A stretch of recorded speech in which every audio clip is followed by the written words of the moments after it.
Greetings and welcome back to room 303 in our chats with Emily as we are calling our readings through the poetry of Emily Dickinson. We are in the Johnson edition and we turn now to poem 481. The Himmaleh was known to stoop. Now, many will argue this is another Sam Boyle's poem, much like 480, the possibility of a poem-specific tribute poem to Sam Boyles, who played such an important role in Emily's life. Himmaleh, of course, will take us back to poem 252. Our assumptions are that you've been following our stuff at learnstrong.net, down that left-hand side, Chats with Emily playlist. I'm hopeful that you've already worked through our set of introductory comments, as well as the preceding 480 poems we just finished with 480.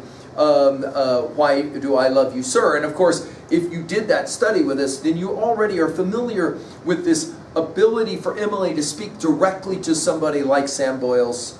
We argue sometimes that Emily is not going to come right out, but is going to let us know enough that we can kind of speculate that maybe it is Sam that she's interested in. Now in this poem, Sam will of course be the mountain, the Himmaleh, and Emily will be the daisy. In some ways, we're back to poem 124. You guys remember this? In lands I never saw, they say, immortal Alps look down, whose bonnets touch the firmament, whose sandals touch the town, meek at whose everlasting feet a myriad daisy play, which, sir, are you, and which am I upon an August day.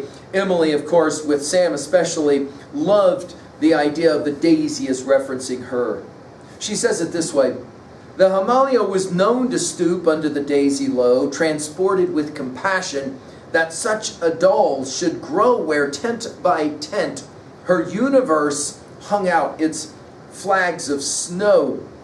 Some have actually read this poem in a certain kind of sexual rendering with this flags of snow thing, and the possibility that Emily is suggesting that her chastity is being kept sacred for Sam, or whoever it is that she's speaking to in the poem. Here, notice, back to poem 252 with Himmaleh, was known to stoop. Notice the irony of a mountain stooping or paying attention. We can't help but think of Goldsmith's She Stoops to Conquer of 1773. I think Emily's use of this word, she uses this word stoop in 16 of her poems. I think it's significant to point this out.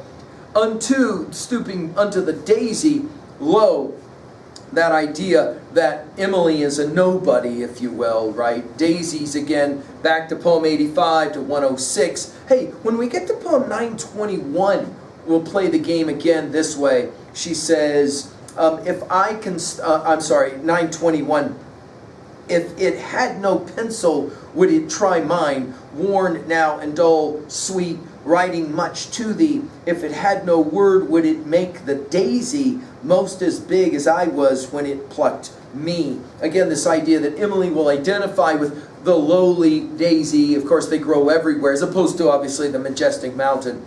Notice, though, transported with compassion, used in 1470 and 1473, that such a doll, notice we go from daisy to doll, should grow. This doll, by the way, used, she doesn't use it very often. 342 we saw it. 508 we'll see it one more time. We're tent by tent. Do you guys remember the traveling show of 277?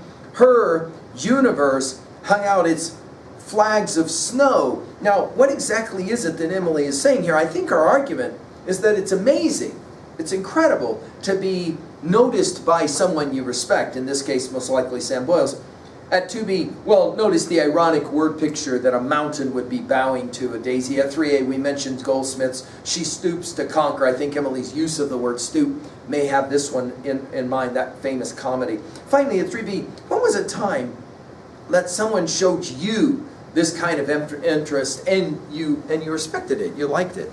Thank you.